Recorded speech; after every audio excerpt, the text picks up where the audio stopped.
کافر کے لیے مقامات ہے. دنیا مومن کے لیے قید خانہ ہے. الدنیا سجن المومن ہے. دنیا مومن کا قید خانہ ہے اور دنیا کافر کے لیے جنت ہے.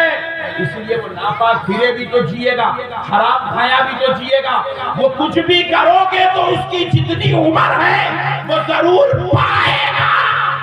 لیکن ناپاک اگر مومن پھرتا ہے زمین بددعا کرتی ہے اس کی عمر کم کر دی جائے. میرے پیارے بھائیو, اللہ کا واسطہ اپنے آپ کو پہچانو. مسلمانوں تم کون ہو؟ ایک بار مولانا روم رحمت اللہ علیہ کے پاس ایک یہودی آیا, آ کے بولا ہے مولانا تم تو دن بھر اللہ اللہ اللہ اللہ اللہ اللہ اللہ کرتے ہو, اللہ بھی تم پہ کوئی فضل کرتا ہے؟ تو مولانا روم نے کہا اس سے بڑا فضل اور کیا ہے, اللہ نے ہم کو اشرف المخلوقات بنایا ہے. ہم بعد میں ذکر کر رہے ہیں, ہم کو اللہ اشرف المخلوقات پہلے بنایا. یہ اشرف المخلوقات کا مطلب کیا ہے سنو, ہم فرشتوں سے افضل ہیں. سبحان اللہ بولو, سبحان اللہ بولو. ہم ہیں یہ گردی میں بیٹھنے والے فرشتوں سے افضل, جنات سے افضل, سارے مخلوقات سے افضل. اللہ نے جتنی مخلوقات بنائی وہ ساری مخلوقات کا مرتبہ کم ہے, انسان کا مرتبہ سب سے افضل و اعلیٰ ہے. مولانا روم نے کہا اس سے بڑا مرتبہ اور کیا چاہیے, میرے رب نے ہم کو اشرف المخلوقات بنایا. تو پھر وہ یہودی بڑے تعجب میں پڑھ کے پوچھا ہے مولانا روم کیا اللہ چاہا تو یہ مرتبہ چھین بھی لیتا؟ تو مولانا نے کہا ہاں ہاں اللہ چاہا تو یہ مرتبہ چھین بھی لیتا. بولے کب چھینتا؟ یہ مسلمانوں سے یہ مقام و مرتبہ کب چھینتا؟ مولانا روم رحمت اللہ علیہ نے اس کی مثال دے کے بات سمجھائی. دیکھو دیکھو اللہ جب یہ مقام چھین لیتا تو ہم کو اشرف المخلوقات کے درجے سے نکال کر کتے سے بدتر بنا دیتا. کس سے بدتر؟ زور سے بولو. کتے سے. کتے سے. کتا بولے تو پہچان کرنا ہے نہیں گردی میں. ہاں میں کیا ہے کہ گھر گھر کے دیکھ رہے تو بے گٹا رکا یا کتے نہیں ہے کیا ہے نا. کتے اشرف المخلوقات سے نکال کے کتے سے بدتر بنا دیتا. وہ یہودی بڑا پریشان ہوا, بولے ہے مولانا ایسا کیا عمل ہے جو اللہ تعالیٰ انسان کی یہ شان شرف و سعادت چھین لیتا اور اس کو کتے سے بدتر بنا دیتا؟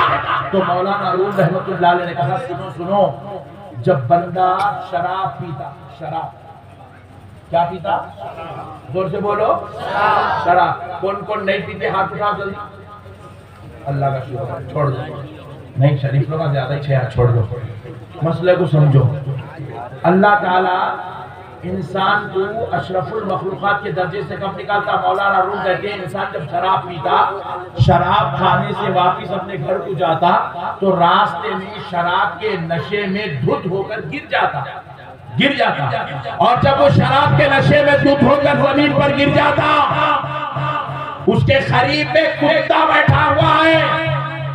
مولانا روم کہتے ہیں ایک چھوٹا کنکر لو, وہ کتا جو رات کے اندھیرے میں سو رہا اس کو مارو, بتاؤ انہیں اٹھ کے بھاگتا نہیں بھاگتا؟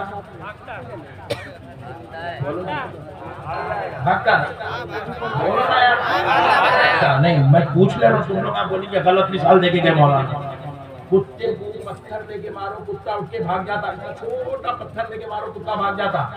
مولانا روم پلٹ کے پوچھتے ہیں وہی پتھر لے کے وہ شرابی کو مارو اٹھتا نہیں اٹھتا, اور تھوڑا بڑا لے کے مارو تو اٹھتا. مولانا روم دے رہے مثال, یہ گنیٹ لے کے دارو اٹھتا؟ بولو جی مولانا روم پوچھے اب بتائے یہودی وہ کتا بہتر ہے یا شرابی بہتر ہے؟ بولے کتا بہتر ہے, اپنی جان بچانے کی تو صلاحیت رکھا ہوا ہے. رات کے اندھیرے میں کتا اپنی جان بچا سکتا ہے مگر ایک شرابی اپنی جان نہیں بچا سکتا. اس پہ گنیٹ ڈال دو تو اس کو ہوش نہیں ہے. تو مولانا روم فرماتے ہیں جب تک بندہ اللہ کے دین کی طرف, اس کے احکام شریعت کی طرف مائل ہو کر زندگی گزارتا ہے تو وہ اشرف المخلوقات میں سے رہتا ہے.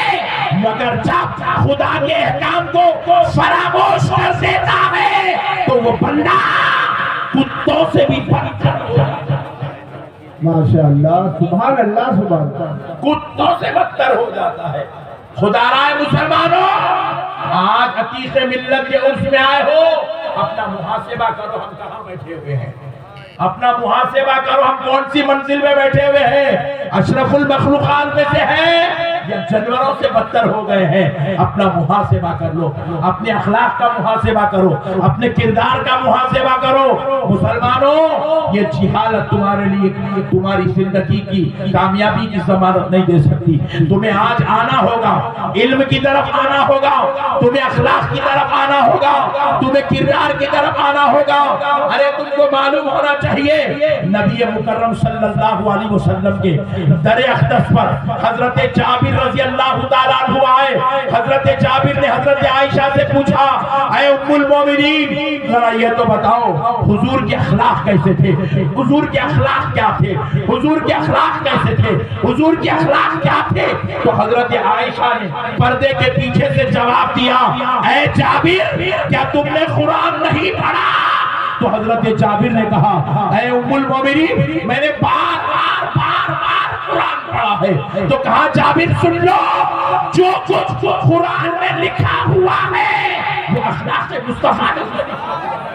نعرہ تکبیر، نعرہ رسالت، مسلک اعلیٰ حضرت فیضان حضور عتیق ملت حضرت علامہ احمد نقشبندی صاحب قبلہ۔ ایک کڑوی بات بتا کر آگے بڑھتا ہوں، مجھے معاف کرنا اگر دل کو تکلیف ہوئی، کیا کریں گے، ہمارا دل جل رہا ہے، اس لیے ہم آپ سے یہ بات عرض کرنا پڑ رہا ہے۔ آج قوم تو قوم علم والوں کی اخلاق بھی اتنے بدترین ہو گئے ہیں۔ ہم اپنے اسٹیجوں پہ کھڑے ہو کر ایک عالم دوسرے عالم کو گالی دے رہا ہے، ایک مفتی دوسرے مفتی کا پردہ نکال رہا ہے، جنازے کی نماز پڑھ دے رہا ہے، ایک مولوی دوسرے مولوی کی خبر کھودنے کو لگا ہوا ہے۔ ہم حتیٰ کہ اپنے ایک بھائی کے لیے ہم جو ہے اپنا دل بڑا کرنے کو تیار نہیں ہے، ہمارے دل میں کشادگی نہیں ہے۔ ایک مسجد کا امام دوسرے مسجد کے امام سے نفرت کرتا ہے، ایک خطیب دوسرے خطیب کے خلاف تقریر کرتا ہے، ایک مفتی دوسرے مفتی کے خلاف فتوی بازی کرتا ہے۔ خوف تو خوف ہے، علم والوں کا یہ حال ہے۔ مگر آپ پلٹ کے کافروں کو دیکھو، کافروں کو دیکھو، مودی صاحب کیا کرے معلوم؟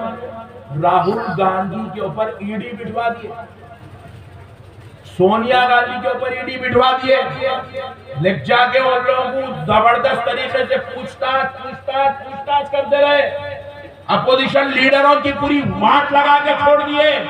مگر اس کے باوجود بھی آپ راہل گاندھی کی تقریر سنیے، کیونکہ ہمارے نظر الحسن صاحب سیاسی آدمی ہے، سیاسی آدمی کی دعوت پہ آیا اس لیے بول رہا ہوں۔ اس کے باوجود بھی راہل گاندھی کیا بول رہا؟ مودی جی بول رہا، جی جیسے آپ کا صاحب قبلہ ریسپیکٹڈ لفظ ہے، یہ غیروں کے پاس جی ویسا ریسپیکٹڈ لفظ ہے۔ اتنے اختلافات، اتنے ٹینشنوں کے بعد، اتنے جو ہے مسائل کے بعد بھی ان کے اخلاق میں فرق نہیں آ رہا، اور ہمارا یہ حال ہے، ہم اس کو مردود، اس کو معلول، اس کو جاہل، اس کو بدماش، اس کو ذلیل، یہ ہمارے الفاظ، یہ ہمارے الفاظ۔ اب بتاؤ میرے پیارے بھائیوں، اللہ رب العزت ایسی قوم پر اپنی رحمتوں کا نزول کیسے کرے گا میرے بھائی؟ شوہر بیوی کو مار رہا ہے، بھائی کو مار رہا ہے، بہن کے ساتھ جو ہے رشتہ توڑ کے بیٹھی ہوئی ہے۔ رسول کائنات صلی اللہ علیہ وسلم نے فرمایا، پیرڈی کے مسلمانوں کان کھول کر اپنے بھائی کی بات سنو۔ رسول اعظم صلی اللہ علیہ وسلم نے فرمایا، وہ مسلمان کی میں شفاعت نہیں کراؤں گا جو مسلمان دنیا میں رشتے توڑنے والا ہوگا، رشتے توڑنے والا۔ آج ہمارا حال دیکھو، ماموں سے ہمارا جھگڑا، پھپھاؤں سے ہمارا جھگڑا، چچاؤں سے ہمارا جھگڑا، خالو سے ہمارا جھگڑا، بڑے بھائی سے ہمارا جھگڑا، بہنوئی سے ہمارا جھگڑا، سالی سے ہمارا جھگڑا، بھاوت سے ہمارا جھگڑا، بہن سے ہمارا جھگڑا، حتیٰ کہ دودھ پلانے والی 9 مہینے پیٹ میں رکھ کر تکلیفوں کے ساتھ پالنے والی ماں سے ہمارا جھگڑا، پوری زندگی جوانی لگا کر پرورش کرنے والے باپ سے ہمارا جھگڑا۔ اتنے جھگڑے اور رسول اللہ کی وعید، رسول اللہ فرمائے میں اس مسلمان کی شفاعت نہیں کراؤں گا جو مسلمان رشتے توڑنے والا ہوگا۔ یہ تو رشتے توڑنے والوں کی بات ہو گئی۔ اب سنو، انتہائی کلام سنو میرے آقا کریم علیہ السلام کا، انتہائی جلالی خطاب۔ رسول معظم صلی اللہ علیہ وسلم نے فرمایا نوجوانوں کان کھول کے سنو، آمنہ کے لال نے کہا میں اس مسلمان کی شفاعت نہیں کراؤں گا جو مسلمان ظلمن کسی مسلمان کا گلا پکڑے۔ ظلمن کسی مسلمان کا، بولیے، ظلمن کسی مسلمان کا گلا پکڑے گا۔ گلا پکڑنے والے کی ہوتا نہیں، لڑائی لڑتے وقت گلا پکڑ لیتے تو وہ مسلمان ایک گلا پکڑے، پہلے ایک ہاتھ سے گلا پکڑ دوسرے ہاتھ سے پنچ دیتا۔ جیسے ہی گلا پکڑا رسول اللہ فرمایا میں اس کی شفاعت نہیں کراؤں گا، شفاعت نہیں کروں گا۔ قرآن کیا کہہ رہا ہے سنو، وَإِذَا خَاطَبَهُمُ الْجَاهِلُونَ قَالُوا سَلَامًا۔ اللہ کے محبوب بندوں کی شان یہ ہوتی ہے، نیک بندوں کی شان یہ ہوتی ہے، چہیتوں پیاروں کی شان یہ ہوتی ہے کہ جب کوئی ان کے ساتھ جہالت والی گفتگو کرے گا وہ بدلے میں ان کے ساتھ سلامتی والی گفتگو کرے گا۔ مسلمان جہالت کا جواب جہالت سے دینے کا نام نہیں ہے، مسلمان لڑائی کا جواب لڑائی سے دینے والے کا نہیں ہے، مسلمان ذلت کا جواب ذلت سے دینے والے کا نہیں ہے۔ مسلمان کو لوگ گالیاں دیتے ہیں، بدلے میں مسلمان دعائیں دیتا ہے۔ مسلمان کو لوگ شرارت کرتے ہیں، بدلے میں مسلمان محبت کے تحفے پیش کرتا ہے۔ ارے کیا تم نے نہیں سنا اپنے علماء کرام سے؟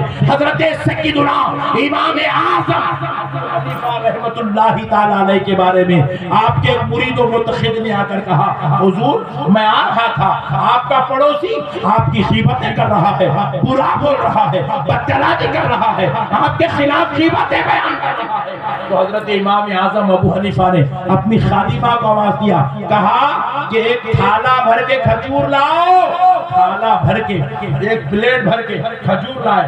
امام اعظم نے کہا چلو میں اس کے پاس چلنا چاہتا ہوں جس نے میری غیبت کی ہے، جس نے میری برائی کی ہے، جس نے میری انسلٹ کی ہے، جس نے مجھے ذلیل کیا، میں اس سے ملنا چاہتا ہوں۔ جب ان کے پاس لے جایا گیا تو آپ نے دروازے پہ دستک دیا، وہ شخص نکلا جو آپ کی برائی کرتا تھا، آپ نے اس کو سر پہ سے نکال کے وہ کھجور کا تھالا پیش کر دیا، کہا میرے بھائی یہ رکھ لے، میری طرف سے نظر ہے، نظر ہے، گفٹ ہے۔ پوچھا یہ کیوں دے رہے ہو؟ کہا میں نے سنا ہے تو میری غیبت کرتا ہے اس لیے میں تجھے نظر پیش کر رہا ہوں۔ ہمارے بزرگوں نے بتایا جو تمہاری برائی کرے بدلے میں تم اس کی برائی مت کرو بلکہ بدلے میں تم اسے نظر پیش کرو۔ وہ شخص پوچھنے لگا کیوں نظر پیش کر رہے ہو؟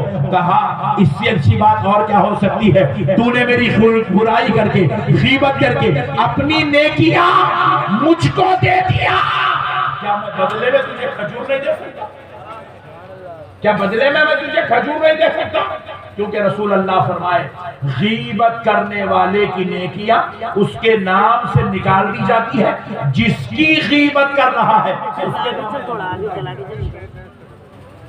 خدا رائے۔ نوجوانوں آج تمہیں ضرورت اس بات کی ہے، آج ضرورت اس بات کی ہے، اللہ اور اس کے رسول کا واسطہ اپنے آپ کو سنبھالو، علم کی طرف آؤ، اپنی نسلوں کو پڑھاؤ، اپنے بچوں کو قابل بناؤ۔ بس اب آخری بات سن لو، ایک سوال آپ سے کرتا ہوں، کون کون چاہتے ہیں کہ تمہارے بچے دوزخ میں جائیں؟ ہاتھ اٹھاؤ۔ ایک بھی بھائی نہیں اٹھا رہا؟ اچھا لیڈیز سے پوچھیں گے، بولو اے ماؤں جن کو تم نے 9 مہینے اپنے پیٹوں میں رکھا، کون اپنے ان بچوں کو دوزخ میں بھیجنا چاہتا ہے؟ ہاتھ اٹھا۔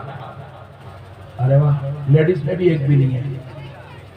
میں پوچھ رہا ہوں یہ جنت پھگٹ پہ ابا کی جاگیر ہے، پھگٹ پہ مل جاتی ہے؟ کیسا ہمارے دادا خرید کے رکھے، نہیں ہمارے نانا کے نام پہ رجسٹرڈ ہے، نہیں ہمارے بابا کو جہیز میں دیے جنت، قصہ کیا ہے وہ؟ دوزخ میں بھیجنا نہیں ہے، تو جانا ہے تو جنت میں جانا ہے۔ ایک دو گھر، ایک ہے دوزخ، ایک ہے جنت۔ آپ بول رہے دوزخ میں جانا ہے نہیں، بچوں کو بھیجنا ہے نہیں، تو پھر کہاں جانا؟ جنت میں۔ تو یہ حالت میں جنت ملتی کیا؟ کیا جنت جاہلوں کے واسطے بنائی گئی؟ کیا جنت بے نمازیوں کے واسطے بنائی گئی؟ کیا جنت چوری کرنے والوں کے لیے بنائی گئی؟ نعوذ باللہ۔ کیا جنت ڈکیتی کرنے والوں کے لیے بنائی گئی؟ نعوذ باللہ۔ کیا جنت بدکاری کرنے والوں کے لیے بنائی گئی؟ کیا جنت حرام کاری کرنے کے لیے والوں کے لیے بنائی گئی؟ کیا جنت جوا کھیلنے والوں کے لیے بنائی گئی؟ کیا جنت زنا کرنے والوں کے لیے بنائی گئی؟ کیا جنت شراب پینے والوں کے لیے بنائی گئی؟ کیا جنت ایسے لوگوں کے لیے بنائی گئی جو بیچارہ مصیبت کے وقت میں بڑا بھائی میں 10,000 روپے دے رہے، بڑے بھائی وہ ٹینشن میں ہو، 10,000 دے 10,000، کیا ٹینشن ہے بڑے بھائی؟ میری بیوی ہاسپٹل میں ہے یار، ڈیلیوری کا ٹائم ہے، بل پے کرنے پیسے نہیں ہے، 10,000 روپے دے۔ اور یہ بیچارہ رحم کھایا، اتنے برے وقت میں بھی اگر میں ساتھ نہیں دیا تو میں کہے گا مٹھی کا مسلمان۔ بیچارہ ہمدردی میں جیب میں ہاتھ ڈالا، نکالا 10,000 روپے دے دیا۔ نظروں سے بڑی پیاری بات ہو، 10,000 روپے دے دیا، 10,000 روپے دے دیا۔ انہیں لے لیا گیا، وہ ڈیلیوری ہو گئی۔ کب دیتا ہوں بولا؟ 1 مہینے کے بعد دیتا ہوں بولا۔ ڈیلیوری ہو گئی، بیگم کا چھلا ہو گیا، پیسے آئی نہیں۔ بچے کی پہلی برتھ ڈے ہو گئی، پیسے واپس آئی نہیں۔ 1 مہینے میں دیتا ہوں بولا۔ بچہ 1 سال کا ہو گیا، پیسے آئی نہیں، دے رہا ہی نہیں۔ انہیں پیچھے پلارے بڑے تھے، دے رہے 10,000 روپے، دے رہے 10,000 روپے، دے رہے دیں گے کیا؟ بھاگ جا رہا ہوں کیا میں؟ گرڈی چھوڑ دے رہا ہوں کیا؟ ٹھہر بھی دے دو۔ لوگ بچہ 5 سال کا ہو گیا، 10,000 دیا ہی چاہیے۔ حد تو یہ ہے کہ مر گیا، بچہ اعلان کر رہا جوان بیٹا، میرے باپ کا جس کے اوپر بھی قرض ہے میں واپس کروں گا۔ واہ، پہلے بول دیتا تو میں مانگتا ہی نہیں تھا، بچہ دینے والا ہے بولا۔ اتنی بری حالت ہوئی قوم کی، قرضے لینا، باپ کی جاگیر ڈبا دینا، دینا ہی چاہیے واپس۔ حرام کا لقمہ ہے، حرام حرام۔ ایسے لوگوں کی نہ نماز قبول ہوتی، نہ ایسی دعائیں قبول ہوتی، ایسی قوم حرام کا کھانے، لوگوں کو ڈبا ڈبا کے کھانے۔ ان کن سے لیے دال لیے، ان کن سے لیے دال لیے، ان کن سے لیے دال لیے، دال عبداللہ گڑ تھیلے میں، یہ تھیلا ایسا ہے، ڈالتے جاؤ ڈالتے جاؤ ڈالتے جاؤ، آگ کا گولا بھر رہا ہی نہیں۔ کب بھریں گا؟ دوزخ کی آگ جب اس کے اندر ڈالیں گے تب جا کے اس کو سکون پڑیں گا۔ اللہ اکبر۔ ہم لوگ کیا غلط فہمی ہے؟ اچھا ایمانداری سے، اب دوزخ میں تو کوئی بھی نہیں جانا چاہ رہے نا؟ کون کون جانا چاہ رہے؟ ہاتھ اٹھا۔ کوئی بھی نہیں، ویری گڈ۔ جنت میں کون کون جانا چاہ رہے؟ ہاتھ اٹھا۔ جلدی چھوڑ دیا، میں ڈر گیا، ڈر ڈر کے اٹھائے، جلدی چھوڑ دی۔ سنا پٹھی داڑیاں کاٹ کے میں جنت میں جانا ہے۔ آہا ڈارلنگ، تم آپ کو جنت میں جگہ دیتے۔ روایات میں آیا دوزخیوں کی نشانی کیسی ہوں گی، کیا ہوں گی؟ بولے وہ داڑھی منڈا ہوگا، کہ دوزخی کی نشانی ہے داڑھی منڈا۔ ماشاءاللہ، دوزخی کی نشانی ہے داڑھی منڈا ہوگا، کہ داڑھی منڈا۔ پٹھے داڑیاں کاٹ کے اور جنت میں جانا ہے۔ فجر کی نماز پڑھے، اب میں پوچھا نہیں پڑھے، ظہر پڑھے نہیں پڑھے، عصر پڑھے نہیں پڑھے، مغرب پڑھے نہیں پڑھے، عشاء پڑھے نہیں پڑھے، مگر جنت ہونا ہونا ہونا ہونا۔ کیا پیاری بات ہے۔ جنت بھی بولے اللہ، یہ پورے بدماشاں وضو کرتے نہیں، نماز پڑھتے نہیں، مسجد کو آتے نہیں، دین پہ چلتے نہیں، میرے کو دے دے، ایسا بولے جنت نہیں۔ دوزخ بولی ایسا، اللہ ان کو میرے کو دے دے۔ اللہ جب تو نے مجھے بنایا ہے تو میرا بھی تو پیٹ بھرنا تھا میرے مولا، یہ میرا نوالا ہے، یہ میرا نوالا ہے میرے مولا، یہ بدکار میرا نوالا ہے۔ دوزخ دعا کر رہی ہے، اللہ ان کو میرے کو دے دے۔ میرے بھائیو، ہم اپنے پڑوسی کے ساتھ کیا مٹھی اچھا سلوک کریں گے، اپنے گاؤں والوں کے ساتھ کیا اچھی خدمت کریں گے، ہم خود اپنے آپ کے ساتھ حسن سلوک نہیں کر رہے۔ اپنے آپ کو ہم دوزخ کے عذاب سے نہیں بچا سک رہے ہیں، اپنی اولاد کو دوزخ کے عذاب سے نہیں بچا سک رہے ہیں، اپنی بیوی کو دوزخ کے عذاب سے نہیں بچا سک رہے ہیں۔ دیکھو پوری بہنیں بغیر برقعے کے بیٹھی ہوئی ہے، کیوں بیٹھی ہے؟ شوہر برقعہ نہیں پہنانا چاہ رہا، کیوں نہیں پہنا رہا؟ بولے برقعہ پہنی تو نہیں جنت میں آتی، میرے کو نہیں ہونا ہی نہیں جنت میں۔ ہاں ریئل فیکٹ ہے، برقعہ نہیں پہننے والی عورت جنت میں نہیں جاتی۔ جنت میں وہ عورت جائیں گی جو برقعے کا اہتمام کرے گی، پردے کا اہتمام کرے گی، جو سر کے بال سے لے کے پیر کے ناخن تک جو اپنے جسم کو ڈھانپ کے رکھیں گی، برقعے میں رکھیں گی، پردے میں رکھیں گی، وہ عورت کے لیے جنت ہے۔ بے حیا جسموں کو دکھانے والی، اپنے لباس کو ظاہر کرنے والی، اپنے سنگھار کو لوگوں کو بتانے والی عورت، خدا کی قسم ایسی عورت کے لیے جنت کی خوشخبری نہیں، دوزخ کی وعید آئی ہے، دوزخ کے لیے جائے گی۔ تو خدا را اب ایک شوہر، ایک باپ، ایک بھائی، ایک بیٹا اپنے گھر کی عورت کو برقعہ اور پردہ کیوں نہیں کرواتا؟ اسی لیے نہیں کرواتا کیونکہ وہ نہیں چاہتا کہ انہیں جنت میں رہے۔ انہیں بولتا ہے کہ وہاں ہورا ہے، یہ بیگم نہیں ہونا، ہورا ہونا۔ اس لیے عورتوں کو برقعہ نہیں پہنانا۔ مگر میری بہنوں سے میں خواہش کر رہا ہوں، تمہارا شوہر نہیں پہنایا جان دو، وہ پاگل کو چھوڑ دو، تم برقعہ پہنو۔ برقعہ پہنو، یہ تمہارے لیے نجات کا ذریعہ ہے، بخشش کا ذریعہ ہے، شفاعت کا ذریعہ ہے، رضا الہی کا ذریعہ ہے، سبب مغفرت ہے۔ خدا رائے میری ماں، اپنی اولاد کو پڑھاؤ، اپنے بچوں کو پڑھاؤ۔ بس آخری بات سن لو، حدیث شریف میں رسول اللہ صلی اللہ علیہ وسلم ارشاد فرمائے، جب کسی کا بچہ حافظ قرآن بنتا، میں مولانا نجم الحسن صاحب سے پوچھا حضرت آپ کے مدرسے میں کتنے بچے؟ حضرت بولے 35 لاکھ، بولے جیسا بولے 35، میرا مردہ نکل رہا ہے۔ اتنے بڑے عالم، اتنے بڑے صاحب جن کو پورا ہندوستان پہچانتا، ان کے مدرسے میں یہ قوم کی حالت یہ اپنے بچوں کو پڑھانے تیاری کی، اور ہم لوگ اسٹیجوں پہ ٹھہر کے وہابی کا مردہ نکال رہے ہیں، اس کا مردہ نکال رہے ہیں، اس کی خبر کھود دے رہے ہیں، انہیں کافر ہے، انہیں جہنم میں بول کے ہم ڈھنڈورے پیٹ رہے ہیں۔ مگر ان کے مدرسوں میں جا کے دیکھو 3000 بچے، کتنے بولو؟ 1500 بچے، 1000 بچے، 700 بچے، 800 بچے۔ ان کا نے ہمارے پاس سالانہ جلسہ ہوا تو 2 بچے حافظ بن رہے ہیں، 4 بچے حافظ بن رہے ہیں، 3 بچے حافظ بن رہے ہیں، اور ان کا نے 300 بچے حافظ، 200 بچے حافظ، 100 بچے حافظ۔ اب سعودی عرب سے حرام کا، ارے حرام کا لارا کی، حلال کا لارا کی، پڑھانا تو صحیح نہ رہے بھائی۔ ان کے پاس ایک مسجد ہے، 10 امام تیار ہے، ہمارے پاس 10 مسجدیں ہیں، ایک امام بھی نہیں مل رہا، بولے کیونکہ ہم قوم کو حافظ نہیں بنا رہے، عالم نہیں بنا رہے۔ ہماری مسجد میں نہ خطیب ہے، نہ ہماری مسجد میں امام ہے، نہ ہماری قوم کے اندر رہبر ہے۔ اتنی بری حالت ہماری ہو گئی، اس لیے ہماری پوری مسجدوں پہ ان کا قبضہ، ان کا قبضہ، ان کا قبضہ۔ رستے میں کہیں رک کے نماز پڑھنا بولے تو 40 مرتبہ ہیبت ہو رہی، تو نہیں کی کیا آئے گی، کیا کر رہا ہے کہ کیا نہیں۔ میرے پیاروں، اللہ کے واسطے سمجھو، اہل سنت اور مسلمان بہت بدتریت کی طرف جا رہے ہیں۔ اپنے آپ کو سنبھالو میرے بھائیوں۔ رسول معظم صلی اللہ علیہ وسلم ارشاد فرمائے، ایک لڑکا حافظ قرآن جب قبرستان میں قدم رکھتا ہے، کہاں پر بولو؟ قبرستان میں، حالانکہ وہاں اس کی اماں ہے نا بابا ہے، کوئی بھی نہیں ہے، وہ محلے والے بولے فاتحہ پڑھو تو گیا ساتھ میں، قبرستان میں دعا پڑھو بولے تو گیا ساتھ میں، جا کے قبرستان میں قدم رکھنا۔ حافظ قرآن کے قدم رکھتے ہی پورے قبرستان کے عذابی مردوں پہ سے عذاب اٹھا لیا جاتا ہے۔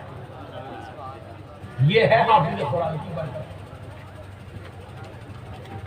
یہ ہے حافظ قرآن کی۔ یہ چھوڑ کے ہم لوگ، اور قسم خدا کی اور ایک بات سنو، یا اتنے بچے بیٹھے ہوئے، ان کو تم ڈالو ان کے اندر بڑے بڑے جید حافظ قرآن بیٹھے ہوئے، اپنی قوم کے بڑے بڑے علماء بیٹھے ہوئے ان کے اندر، اپنی قوم کے امام بیٹھے ہوئے ان کے اندر، علم حدیث کے امام، علم فقہ کے امام ہیں۔ میں ہمارے نذر الحسن صاحب میرے گھر کو تشریف لائے، میں اسکول چلاتا ہوں، میں انگلش میڈیم اسکول چلاتا ہوں۔ اسکول کے اندر میں بچوں کو ڈھونڈ ڈھونڈ کے چن چن کے نکالا، 70 بچے میرے اسکول کے اندر حفظ کر رہے ہیں۔ انگلش میڈیم اسکول ہے، اس میں حفظ کروا رہا ہوں۔ 70 بچے میرے پاس حفظ کر رہے، خالی میری حفظ کی کلاس میں، حفظ کی کلاس میں 70 بچے ہیں۔ میرے اسکول میں 700 بچے ہیں۔ میں بچوں کو چن چن کے نکالا، 8 سال کا، 7 سال کا، 9 سال کا، 10 سال کا، 6 سال کا، 5 سال کا، حافظ قرآن بن گیا۔ اور ایسے حافظ قرآن بنے صاحب ایک ہی وقت میں 5 پارے قرآن۔ ان میں میرا ایک بیٹا بھی ہے، میرے بیٹے کو میں تراویح سنانے کے واسطے لگایا، کتنے پارے؟ اب ہر جو ہے رات میں 3 پارے تراویح سنائے گا، 3 پارے، 10 دن میں مکمل قرآن۔ میں اس کی فوٹو ڈال رہا ہوں مسجد کے کمیٹی والوں، میرا بیٹا سنا رہا تھا، ارے وہ صاحب ابھی نکو داڑھی نہیں آئی نا، ابھی نکو داڑھی نہیں آئی، بول رہے ارے وہ پانی کو داڑھی، اتنے بچے حافظ بن گئے، داڑیاں نہیں آئے، مچھیاں نہیں بولے، حافظ قرآن بن گئے۔ 5 پارے تراویح سنا، 3 پارے تراویح سنا، ایک بیٹھک بیٹھ گیا 10 پارے سنا رہا ہوں۔ ایسے ہیرے ہماری قوم میں ہیں، مگر ہم ان کو پہچاننے کے بجائے باہر روڈوں پہ کھیلنے میں لگا دیے، جوا کھیلنے میں لگا دیے، میدانوں میں لگا دیے۔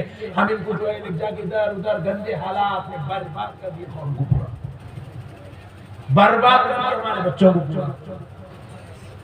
اللہ کا واسطہ میرے بھائیوں، اپنی اولاد کو برباد مت کرو، تباہ مت کرو، اپنے بچوں کو پہچانو، اپنے تمہارے گھروں میں ہی رہ جی۔ ہر ایک کے گھر میں اتنی اولاد تو کم سے کم ہے، ایک ایک بچہ تو کم سے کم تمہارا حافظ قرآن عالم دین بن۔ رسول اللہ فرمائے حافظ قرآن قبرستان میں قدم رکھ دے تو قبرستان کے عذابی مردوں سے عذاب اٹھا دیا جاتا ہے، اور جب عالم دین قدم رکھ دے تو اللہ عذاب اٹھا لیتا ہے۔ حافظ قرآن واپس نکلا، عذاب واپس آ جاتا، مگر عالم دین قبرستان میں قدم رکھا، واپس نکلا، عذاب واپس نہیں آ رہا۔ 1 دن ہو گئے واپس نہیں آیا، 2 دن ہو گئے واپس نہیں آیا، 4 دن ہو گئے واپس نہیں آیا۔ ہم نے پوچھا کب تک نہیں آئے گا؟ حدیث شریف اٹھا کر دیکھو، فرمایا جاتا ہے عالم دین کی قدم کی برکت یہ ہے 40 دن تک اللہ کا عذاب قبرستان پہ واپس نہیں آتا۔ 40 دن تک عذاب۔ یہ ہے ہمارے بچوں کی شان اگر ہم ان کو عالم دین بنا دیں، یہ ہے ہمارے بچوں کی شان اگر ہم ان کو حافظ قرآن بنا دیں، دیندار بنا دیں۔ خدا رائے مسلمانوں، اللہ اور اس کے رسول کا واسطہ اپنے بچوں کو دیندار بناؤ، علم والا بناؤ، اخلاق والا بناؤ، قرآن حدیث کی تعلیم کے مطابق زندگی گزارو۔ وما علینا الا البلاغ والحمد للہ۔